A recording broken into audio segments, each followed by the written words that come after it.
Alam mo, darating din yung panahon na makakatagpo ka ng isang tao na magpapabago sa takbo ng buhay mo. Isang tao na magpapaligaya at magmamahal sa'yo. At isang tao na ituturing mong mundo.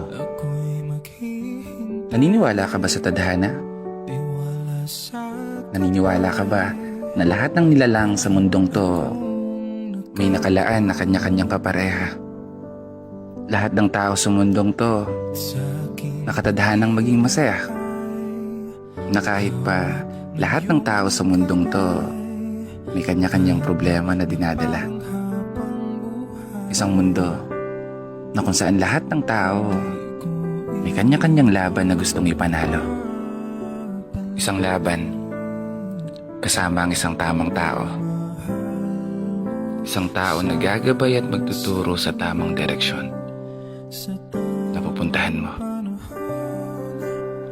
Sa tamang panahon, sa tamang sitwasyon, sa tamang pagkakataon, sa tamang sandali, sa tamang oras.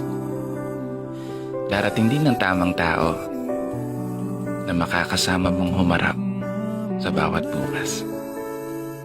At isang tao na kukumpleto sa buhay mo. Hindi nga lang natin alam kung kailan nga ba darating. Saan mo matatagpuan? O paano kanya mamahalin?